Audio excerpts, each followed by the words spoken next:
விக்ரம் வந்து தமிழ்நாட்டுல ஒரு மிகப்பெரிய சாதனைய பண்ணியிருக்கு. இப்படி ஒரு சாதனைய இதுக்கு முன்னாடி வேற எந்த தமிழ் படமும் செஞ்சதே இல்ல. நான் சொல்றது அதிக கலெக்ஷன் கிடையாது. இன்னொரு ஒரு மிகப்பெரிய சாதனை. இந்த சாதனைய இன்னும் முறியடிக்கணும் அப்படின்னா, எத்தன வருஷம் ஆகும் அப்படிங்கிறது ஒரு பெரிய கேள்விக்குறியா தான் இருக்கு. மறுபடியும் இதே டீம் வந்தா கூட இந்த ஒரு சாதனைய முறியடிக்க முடியுமா? அப்படிங்கிற ஒரு கேள்வியுமே இருக்கு.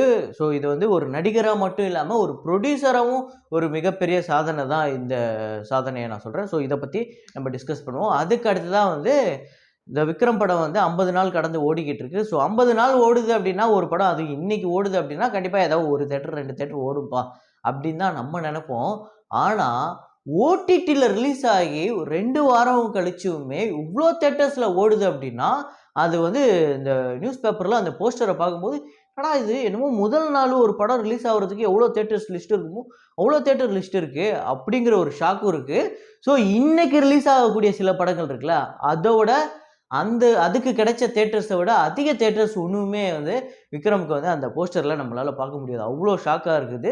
ஸோ இன்னுமே வந்து நெறைய தியேட்டர்ஸ்ல இன்னும் சூப்பரா போகுது. ரிப்பீட்டட் ஆடியன்ஸ் நெறைய பேர் வராங்க. ஃபேமிலி ஆடியன்ஸ் நெறைய பேர் வராங்க அப்படின்னு வந்து அங்க தியேட்டர் ஓனர்ஸ் அந்த டிஸ்ட்ரிபியூட்டர்ஸ்லாம் சொல்லிக்கிட்டு இருக்காங்க. ஸோ அதையுமே நம்மளால பார்க்க முடியுது. ஸோ இத பத்தி டிஸ்கஸ் பண்ணுவோம். அதுக்கு அடுத்ததா முக்கியமான விஷயம் என்ன அப்படின்னா, விக்ரம் படம் வந்து தமிழ் சினிமாவுக்கு ஒரு பேராபத்து அப்படிங்கிற மாரி ஒரு விஷயம் ஒண்ணு நடந்திருக்கு. அதாவது அது என்ன? விக்ரம் படம் ஒரு நல்ல விஷயத்த தானே பண்ணியிருக்கு. இவ்ளோ வசூல் செஞ்சிருக்கு. இவ்ளோ சாதனைகள முறியடிச்சிருக்கு அப்படிங்கும்போது, இன்னொரு பக்கம் விக்ரம் படத்துக்கு அப்புறம் இங்க சில விஷயம் ஒண்ணு நடந்துகிட்டு இருக்கு. ஸோ அததான் வந்து இங்க இருக்கக்கூடியவங்க சில பேர் பேராபத்துன்னு சொல்றாங்க.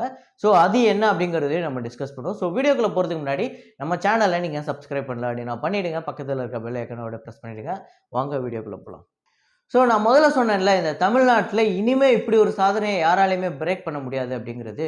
ஸோ தமிழ்நாட்டுல வந்து கிட்டத்தட்ட ஒரு 200 கோடி கிட்ட தமிழ்நாட்டுல மட்டுமே கலெக்ஷன் எடுத்திருக்கு. இதுதான் தமிழ்நாட்டிலே ஹையஸ்ட் கலெக்ஷன் கூட. டைரக்ட்டா ஒரு தமிழ் படமோ, இல்ல தெலுங்கு படமோ ஏதோ ஒண்ணு டைரக்ட்டா ஹையஸ்ட் கலெக்ஷன் அப்படிங்கிறது இந்த படம் தான் அப்படிங்கிறது நம்ம எல்லாருக்குமே தெரியும். ஆனா இது இல்லாம புரொடியூசர் ஷேர் வெறும் தமிழ்நாட்டுல மட்டுமே 100 கோடி கிட்ட வந்திருக்கு அப்படின்னா, அது சாத்தியமே இல்ல. ஸோ அதுதான் வந்து ஒரு மிகப்பெரிய சாதனையே. அதாவது ஒரு படத்துக்கு நீங்க எவ்ளோ முதலீடு போடுறீங்க அப்படிங்கிறதெல்லாம் தாண்டி, அந்த முதலீடையும் தாண்டி அதோட டபுள் மடங்கா நீங்க வந்து ஒரு ஒரு ஸ்டேட்ல மட்டுமே உங்களால எடுக்க முடியும் அப்படின்னா, அது எப்படிப்பட்ட படமா இருக்கும்? அந்த புரொடியூசரும், அந்த நடிகரா இருக்கக்கூடிய அவரு வந்து அந்த படத்துக்காக எந்த அளவுக்கு வந்து வியாபார யுக்தியா வேலை பார்த்திருக்காரு, எந்த அளவுக்கு ப்ரமோஷனுக்கு முக்கியத்துவம் குடுத்திருக்காரு அப்படிங்கிறதெல்லாம் தான் இதுக்கு பின்னாடி இருக்கு. ஸோ வந்து இந்த படம் வந்து தமிழ்நாட்டோட வெறும் புரொடியூசர் ஷேர் மட்டுமே 100 கோடி கிட்ட வந்திருக்கு. ஸோ அதுக்கு அடுத்ததா என்ன பார்த்தீங்கன்னா, இந்த படம் வந்து 50வது நாள் தியேட்டர்ல ஓடிக்கிட்டு இருக்கு அப்படிங்கும்போது, ஏதோ ஒரு தியேட்டர் 2 தியேட்டர் ஓடும் அப்படின்னு பார்த்தா, இன்னைக்கு இந்த நியூஸ் பேப்பர வாங்கி பார்க்கும்போது, அதோட பிடிஎஃப்ப பார்க்கும்போது, என்னடா இவ்ளோ தியேட்டர் இருக்கு? இன்னமும் முதல் நாள் ஒரு படம் ரிலீஸ் ஆனா எவ்ளோ தியேட்டர் லிஸ்ட் பெருசா இருக்கும்ல அந்த நியூஸ் பேப்பர்ல. நம்ம நியூஸ் பேப்பர்லாம் படிக்கிற பழக்கம் இருந்ததுன்னா நம்மளுக்கு தெரிஞ்சிருக்கும். ஸோ சின்ன வயசுல நம்ம வீட்ல வாங்கும்போது கூட அத பார்த்துருப்போம். இன்னைக்கு நியூஸ் பேப்பர் படிக்கிறவங்களுக்கு கூட அது தெரியும். ஆனா விக்ரம்க்கு வந்து அவ்ளோ தியேட்டர்ஸ் போட்டிருக்காங்க லிஸ்ட்டு. இன்னுமே அவ்ளோ தியேட்டர்ல ஓடிக்கிட்டு இருக்கு. அதுவும் ஓடிடில ரிலீஸ் ஆகி 2 வாரம் கழிச்சு ஓடிக்கிட்டு இருக்கு. பொதுவா வந்து ஓடிடில ரிலீஸ் ஆச்சு அப்டின்னாலே, அப்பா இதுக்கப்புறம் தியேட்டர்ல எப்டினாலும் எதுக்கு இத வச்சிருக்கணும். அதான் எல்லாரும் டிவிலயே பாத்துற போறாய்ங்களே, ஃபோன்லயே பாத்துற போறாய்ங்களே அப்டின்னு சொல்லிட்டு, தியேட்டர் ஓனர்ஸும் அத வந்து எடுத்துட்டு அடுத்த வர போற படங்கள வந்து போடுவாங்க. ஆனா, தியேட்டர் ஓனர்ஸே என்ன சொல்றாங்கன்னா, ஓடிடில போட்டதுக்கு அப்புறமும் ஒரு படம் வந்து இந்த அளவுக்கு வந்து சக்சஸ்ஃபுல்லா ஓடுது அப்டின்னா, ஆச்சரியமா தான் இருக்கு அப்டிங்கிற மாரி தியேட்டர் ஓனர்ஸே வந்து பயங்கரமா வந்து ரொம்ப எமோஷனலா வந்து நெறைய பேர் வந்து இந்த படம் வந்து ஐயோ! தியேட்டர் கிரவுட்லாம் வருவாங்களா? இந்த கொரோனாக்கு அப்புறம் அப்டின்லாம் வந்து நாங்கலாம் ஏங்கிட்டு இருந்தோம். ஆனா, விக்ரம் படம் வந்து அத வந்து எங்களுக்கு வந்து கொண்டு வந்து குடுத்துருச்சு அப்டின்னு சொல்லிட்டு பயங்கர எமோஷனலா சில பேர் பேசினதெல்லாம் நம்ம பார்த்தோம். அதுக்கு அடுத்ததா அதான் கமல் சார் ஒரு வாட்டி சொன்னாரு, இந்த விஸ்வரூபம் டைம்ல, இத வந்து டிடிஹெச்ல நான் ரிலீஸ் பண்ண போறேன் அப்படிங்கும்போது, இந்த டிடிஹெச்ல பார்த்துட்டாங்கன்னா தியேட்டருக்கு வரமாட்டாங்களே அப்படிங்கும்போது, ஏங்க வீட்ல நீங்க சாமி படம் வச்சு கும்பிடுறீங்க அப்படிங்கிறதுனால கோயிலுக்கு வராம போயிடுவீங்களா? அப்படிங்கிற ஒரு உதாரணம் சொன்னாரு. அப்ப வந்து நெறைய பேர் என்ன சொன்னாங்கன்னா, இதெல்லாம் சும்மா ஒரு டயலாகாவோ, ஒரு வார்த்தையாவோ வந்து கேட்கறதுக்கு நல்லாருக்கும். இதெல்லாம் வந்து நடைமுறையில நடக்குமா? அப்படின்னாங்க. இன்னைக்கு அது நடைமுறையில நடந்துகிட்டு இருக்கு அப்படிங்கிறது, அதுவும் அவரோட படத்துக்கே நடக்குது அப்படிங்கும்போது தான் ரொம்ப ஆச்சரியமாவும் இருக்கு. எப்படி இவரு வந்து இப்படி ஒரு விஷயத்தெல்லாம் வந்து முன்னாடியே கெஸ் பண்ணி சொல்றாரு. அதுவும் இல்லாம இந்த அளவுக்கு ஒரு படம் வந்து எப்படி வந்து இவ்ளோ சக்சஸ்ஃபுல்லா ஓடிடில ரிலீஸ் ஆனதுக்கப்புறம் போகுது அப்படிங்கிறது ஒரு நீங்க கமல் ரசிகராலாம் இருக்கணும்னு அவசியம் இல்ல. ஒரு சினிமா ரசிகராவே அது வந்து உங்களுக்கு சந்தோஷத்த குடுக்கும்.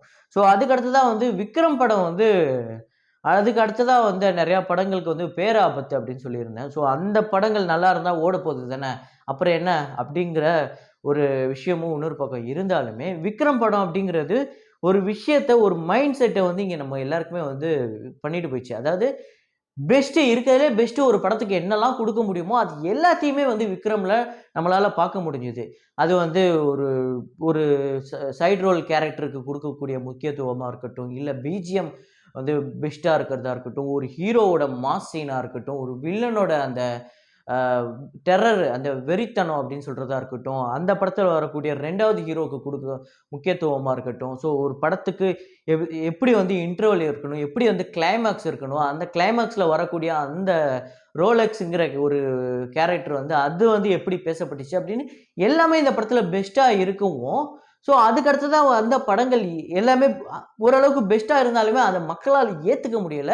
ஸோ இத பார்க்கும்போது ஏதோ விக்ரம் படம் பார்த்துட்டு இதெல்லாம் பார்க்கும்போது, இல்லையே அந்த அளவுக்கு திருப்தியா இல்லையே அப்படிங்கிற மாரி ஒரு மனப்பான்மையில நம்மலாம் இருக்கோமா? அதனால தான் பொன்னியின் செல்வன் மாரி ட்ரெய்லரே இங்க வந்து நம்ம வந்து இவ்ளோ குறைகள் வந்து கண்டுபிடிச்சுட்டு இருக்க ஆட்களுக்கு நடுவுல இருக்கோமா? அப்படிங்கிற ஒரு கேள்வியுமே வருது. ஸோ அதனால தான் வந்து இங்க வந்து ஏதோ ஒரு விஷயத்த வந்து இங்க வந்து விக்ரம் வந்து நம்மளுக்கு வந்து ஒரு விஷயத்த வந்து நம்மளுக்கு வந்து மைண்ட் செட்டா வந்து கிரியேட் பண்ணிட்டு போயிடுச்சு.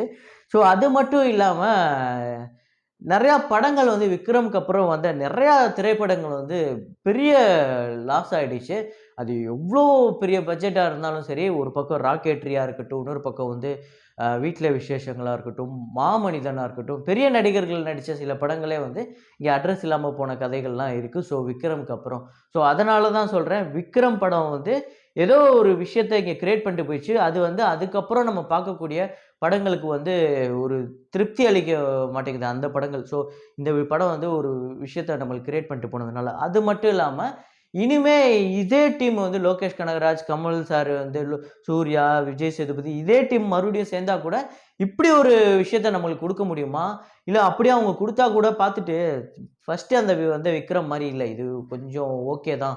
அப்படிங்கிற மாரி அதுவும் பக்காவான ஒரு படத்த கூட பார்த்துட்டு, நம்ம அப்படி சொல்லக்கூடிய ஒரு சூழ்நிலை வருமா? அப்படிங்கிற ஒரு பயமும் இருக்கு. வெற்றி படங்கள்லாம் இருக்கும்ல, நம்ம பயங்கரமா கொண்டாடி இருப்போம்ல, அந்த படங்கள்லாம் நீங்க எடுத்து இன்னைக்கு வச்சு பார்த்தீங்கன்னா கூட, நெறைய மிஸ்டேக்ஸ் இருக்கும். நெறைய விஷயங்கள், இது என்ன இந்த சீனுக்கு அப்புறம் இப்படி இருக்கு? என்ன இப்படிப்பட்ட ஒரு மொக்க சீன வச்சிருக்காங்க? என்ன காமெடிலாம் இப்படி இருக்கு? அப்படின்னு சொல்லக்கூடிய, நம்ம கொண்டாடக்கூடிய படங்கள்லயே அப்படிதான் சீன் இருக்கும்.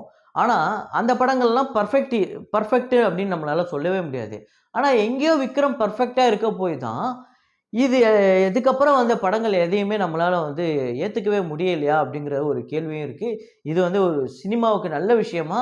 இல்ல பேராபத்தா? அப்படிங்கிற ஒரு கேள்விக்குறியுமே இருக்கு. ஸோ நீங்க என்ன நினைக்கிறீங்க? அப்படிங்கிறத கமெண்ட்ல போடுங்க. ஸோ இதே மாரி ஒரு வீடியோல மீண்டும் நான் உங்கள சந்திக்கிறேன். Signing off Rahman.